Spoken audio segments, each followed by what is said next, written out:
ಮಾಯಾ recipes Kannada YouTube ಚಾನಲ್ಗೆ ತಮ್ಮೆಲ್ಲರಿಗೂ ಮತ್ತೊಮ್ಮೆ ಸ್ವಾಗತ.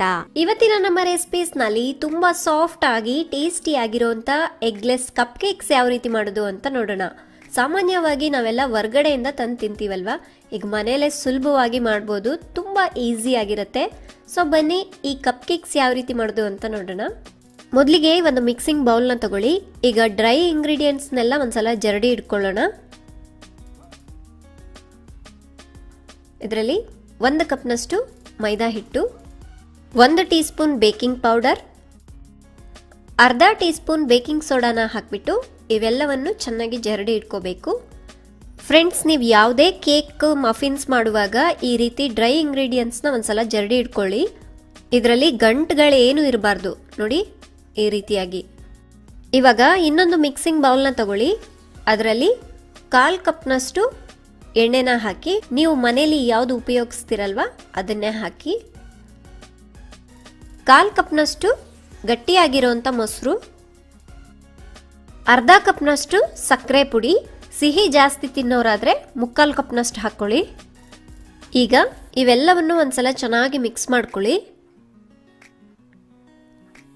ಈ ರೀತಿಯಾಗಿ ಮಿಕ್ಸ್ ಮಾಡಾದ್ಮೇಲೆ ಇದಕ್ಕೆ ಆ ನಂತರ ಇದರಲ್ಲಿ 1 ಟೇಬಲ್ ಸ್ಪೂನ್ನಷ್ಟು ವೆನೆಗರ್ನ ಹಾಕಿ, ಮೊದಲಿಗೆ ಜರಡಿ ಇಟ್ಕೊಂಡಿದ್ವಲ್ಲ ಈ ಮೈದಾ ಹಿಟ್ಟು, ಇದನ್ನ ಸ್ವಲ್ಪನೇ ಈ ರೀತಿಯಾಗಿ ಹಾಕಿಬಿಟ್ಟು ಮಿಕ್ಸ್ ಮಾಡ್ಕೋಬೇಕು. ಎಲ್ಲ ಒಟ್ಟಿಗೆ ಹಾಕಬೇಡಿ, ಈ ರೀತಿ ಸ್ವಲ್ಪನೇ ಹಾಕ್ಕೊಳ್ಳಿ. ಇದನ್ನ ಚೆನ್ನಾಗಿ ಮಿಕ್ಸ್ ಮಾಡ್ಕೋಬೇಕು. ನೋಡಿದ್ರಲ್ವಾ, ಈ ರೀತಿ ಹೊಂದ್ಕೊಳ್ಳೋ ರೀತಿಯಾಗಿ ಮಿಕ್ಸ್ ಮಾಡ್ಕೊಳ್ಳಿ.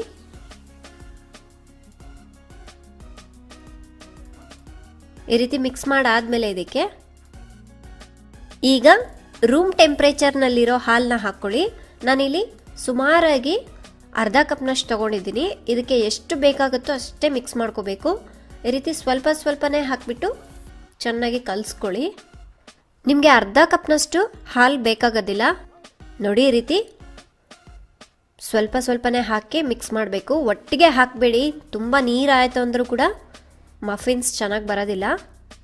ನೋಡಿ, ಈ ರೀತಿಯಾಗಿ ಫ್ಲೋಯಿಂಗ್ ಕನ್ಸಿಸ್ಟೆನ್ಸಿಯಲ್ಲಿ ಹಿಟ್ಟನ್ನು ಕಲಿಸ್ಕೋಬೇಕು. ನಾನಿಲ್ಲಿ ಅರ್ಧ ಕಪ್ ಹಾಲು ತೊಗೊಂಡಿದ್ನಲ್ವಾ, ಇದರಲ್ಲಿ 1/4 ಕಪ್ನಷ್ಟು ಹಾಲನ್ನು ಮಾತ್ರ ಹಾಕಿದ್ದೀನಿ. ಇದ್ರ ನೆಕ್ಸ್ಟ್ ಅರ್ಧ ಕಪ್ನಷ್ಟು ಟೂಟಿ ಫ್ರೂಟಿನ ತಗೊಳ್ಳಿ. ಇದರಲ್ಲಿ ಸ್ವಲ್ಪ ಉಳಿಸ್ಕೊಂಡ್ಬಿಟ್ಟು ಉಳಿದಿದ್ದನ್ನು ಹಾಕಿ ಇದನ್ನು ಮೇಲೆ ಹಾಕಲಿಕ್ಕೆ ಬೇಕಾಗುತ್ತೆ. ಇವಾಗ ಇದನ್ನು ಒಂದ್ಸಲ ಚೆನ್ನಾಗಿ ಮಿಕ್ಸ್ ಮಾಡ್ಕೊಳ್ಳಿ. ಟೂಟಿ ಫ್ರೂಟಿ ಹಾಕೋದ್ರಿಂದ ತುಂಬಾ ಚೆನ್ನಾಗಿರುತ್ತೆ, ಮಕ್ಕಳಿಗೆ ದೊಡ್ಡವರಿಗೆ ತುಂಬ ಇಷ್ಟ ಆಗುತ್ತೆ. ನೋಡಿದ್ರಲ್ವಾ, ಇದರಲ್ಲಿ ಬೇಕಿದ್ರೆ ನೀವು ಡ್ರೈ ಫ್ರೂಟ್ಸನ್ನು ಕೂಡ ಕಟ್ ಮಾಡಿಬಿಟ್ಟು ಹಾಕೋಬಹುದು. ಈ ರೀತಿ ಮಿಕ್ಸ್ ಮಾಡಾದ್ಮೇಲೆ ಲಾಸ್ಟ್ನಲ್ಲಿ ಇದಕ್ಕೆ 1 ಟೀ ಸ್ಪೂನ್ನಷ್ಟು ಪೈನಾಪಲ್ ಎಸೆನ್ಸ್ನ ಹಾಕ್ತಾ ಇದ್ದೀನಿ. ನೀವು ಪೈನಾಪಲ್ ಎಸೆನ್ಸ್ ಅಲ್ಲದೆ ಬೇರೆ ನಿಮ್ಮ ಹತ್ರ ಯಾವ ಎಸೆನ್ಸ್ ಇದೆ ಅದನ್ನು ಕೂಡ ಹಾಕೋಬಹುದು. ಇದು ಆಪ್ಷನಲ್ ನಿಮಗೆ. ಇದನ್ನ ಇನ್ನೊಂದು ಸಲ ಚೆನ್ನಾಗಿ ಮಿಕ್ಸ್ ಮಾಡ್ಕೊಳ್ಳಿ, ಜಾಸ್ತಿ ಕೂಡ ಮಿಕ್ಸ್ ಮಾಡಬಾರ್ದು. ಫ್ರೆಂಡ್ಸ್, ಇವಾಗ ಕೇಕ್ ಬ್ಯಾಟರ್ ರೆಡಿ ಆಗಿದೆ. ಈಗ ಓವೆನ್ನ 170 ಡಿಗ್ರಿಗೆ ಪ್ರೀ ಹೀಟ್ ಮಾಡ್ಕೋಬೇಕು. ಫ್ರೆಂಡ್ಸ್, ನಿಮಗೆ ಈ ಮಫಿನ್ ಕಪ್ಸು ಮಾರ್ಕೆಟಲ್ಲಿ ಸಿಗುತ್ತೆ. ಒಳ್ಳೆ ಕ್ವಾಲಿಟಿ ಇರೋದನ್ನ ತಗೊಳ್ಳಿ. ನೋಡಿ, ಈ ರೀತಿಯಾಗಿರುತ್ತೆ. ಕಪ್ ಕೇಕ್ಸ್ ಮಾಡಲಿಕ್ಕೆ ಈ ರೀತಿ ಕಪ್ ಕೇಕ್ಸ್ ಮೋಲ್ಡ್ ಬೇಕು. ಇದು ನಿಮಗೆ ಆನ್ಲೈನಲ್ಲಿ ಕೂಡ ಸಿಗುತ್ತೆ, ಇಲ್ಲಾಂತ ಹೇಳಿದ್ರೆ ನೀವು ಮಾರ್ಕೆಟಲ್ಲಿ ಕೂಡ ತೊಗೋಬೋದು. ನಿಮಗೆ ಆನ್ಲೈನಲ್ಲಿ ಬೈ ಮಾಡಬೇಕು ಅಂದ್ಕೊಂಡ್ರೆ ಡಿಸ್ಕ್ರಿಪ್ಷನಲ್ಲಿ ಲಿಂಕ್ ಹಾಕಿರ್ತೀನಿ, ಚೆಕ್ ಮಾಡ್ಕೊಳ್ಳಿ. ಇವಾಗ ಈ ಮೋಲ್ಡ್ಗೆ ಈ ರೀತಿ ಸುತ್ತಲೂ ಎಣ್ಣೆನ ಸವರ್ಕೊಳ್ಳಿ. ನೀವು ಒಂದು ವೇಳೆ ಕಪ್ ಕೇಕ್ಸ್ನ ಕುಕ್ಕರಲ್ಲಿ ಮಾಡೋದಾತಂದರೆ ಈ ಕಪ್ ಕೇಕ್ಸ್ ಮೋಲ್ಡ್ ಬೇಕಾಗೋದಿಲ್ಲ. ನೋಡಿ, ಎಣ್ಣೆ ಸವರ್ಕೊಂಡಾಗಿದೆ. ಇವಾಗ ಈ ಕಪ್ಸ್ಗಳನ್ನೆಲ್ಲ ಇದರಲ್ಲಿ ಈ ರೀತಿ ಇಡಬೇಕು. ಇವಾಗ ಈ ಕಪ್ಸ್ಗೂ ಈ ರೀತಿ ಎಣ್ಣೆನ ಸವರ್ಕೊಳ್ಳಿ. ಇದರಿಂದ ಕೇಕ್ಸ್ ಈಸಿಯಾಗಿ ತೆಗಿಲಿಕ್ಕೆ ಬರುತ್ತೆ. ಈಗ ಮೊದಲಿಗೆ ಕಲಸಿಟ್ಕೊಂಡಿದ್ವಲ್ಲ ಹಿಟ್ಟನ್ನ ಒಂದ್ಸಲ ಚೆನ್ನಾಗಿ ಮಿಕ್ಸ್ ಮಾಡಿಬಿಟ್ಟು ಈ ರೀತಿ ಕಪ್ಸ್ಗೆ ಹಾಕಿ, ಈ ರೀತಿ ಅರ್ಧ ಅಷ್ಟೇ ಹಾಕಬೇಕು, ಜಾಸ್ತಿ ಹಾಕಬಾರ್ದು. ನೋಡಿದ್ರಲ್ವಾ, ಈ ರೀತಿ ಕಪ್ಪಲ್ಲಿ ಅರ್ಧ ಅಷ್ಟೇ ಹಾಕಬೇಕು. ಇದೇ ರೀತಿ ಎಲ್ಲ ಕಪ್ಸ್ಗೂ ಹಾಕ್ಕೊಳ್ಳಿ. ಇದು ಚೆನ್ನಾಗಿ ಬೇಕಾದ್ಮೇಲೆ ಈ ಕಪ್ ಫುಲ್ ಆಗುತ್ತೆ. ಈ ಕಲಸಿರೋ ಹಿಟ್ಟಿನಿಂದ ಸುಮಾರಾಗಿ 7ರಿಂದ 8 ಕಪ್ ಕೇಕ್ಸ್ನ ಮಾಡ್ಕೋಬಹುದು. ಈ ಮೋಲ್ಡ್ನ ನಿಧಾನಕ್ಕೆ ಈ ರೀತಿಯಾಗಿ ಅಲ್ಲಾಡಿಸ್ಬೇಕು. ಇದರಲ್ಲಿ ಬಬಲ್ಸ್ ಇತ್ತು ಅಂತ ಹೇಳಿದ್ರೆ ಹೊಡೆದೋಗುತ್ತೆ. ಈಗ ಲಾಸ್ಟಿಗೆ ಇದ್ರ ಮೇಲೆ ಮೊದಲಿಗೆ ಉಳಿಸ್ಕೊಂಡಿದ್ವಲ್ಲ ಟೂಟಿ ಫ್ರೂಟಿ, ಇದ್ರ ಮೇಲೆ ಈ ರೀತಿಯಾಗಿ ಹಾಕ್ಕೋಬೇಕು. ನೋಡಿ, ಈ ರೀತಿ ಹಾಕೋದ್ರಿಂದ ತುಂಬ ಕಲರ್ಫುಲ್ ಆಗಿ ಕಾಣುತ್ತೆ, ಹಾಗೆ ಟೇಸ್ಟ್ ಕೂಡ ತುಂಬ ಚೆನ್ನಾಗಿರುತ್ತೆ. ಫ್ರೆಂಡ್ಸ್, ನಾನು ಆಲ್ರೆಡಿ ಓವೆನ್ನ ಪ್ರೀ ಹೀಟ್ ಮಾಡ್ಕೊಂಡಿದ್ದೆ. ಇವಾಗ ನಿಧಾನಕ್ಕೆ ಈ ಕಪ್ ಕೇಕ್ಸ್ ಮೋಲ್ಡ್ನ ಇಟ್ಬಿಟ್ಟು ಡೋರ್ನ ಕ್ಲೋಸ್ ಮಾಡಿ 170 ಡಿಗ್ರಿಯಲ್ಲಿ 5 ನಿಮಿಷ ಬೇಕ್ ಮಾಡಬೇಕು. 5 ನಿಮಿಷ ಆದಮೇಲೆ ಟೂತ್ ಪಿಕ್ನ ಚುಚ್ಚಿಬಿಟ್ಟು ಚೆಕ್ ಮಾಡ್ಕೊಳ್ಳಿ. ಅದಕ್ಕೆ ಹಿಟ್ಟೇನಾದರೂ ಅಂಟಿದ್ರೆ ಇನ್ನೂ ಆಗಿಲ್ಲ, ಇನ್ನೂ 1 ನಿಮಿಷ ಇಡಿ. ಒಂದು ವೇಳೆ ಅಂಟಿಲ್ಲ ಅಂದರೆ ಪರ್ಫೆಕ್ಟಾಗಿ ಆಗಿದೆ ಅಂತ.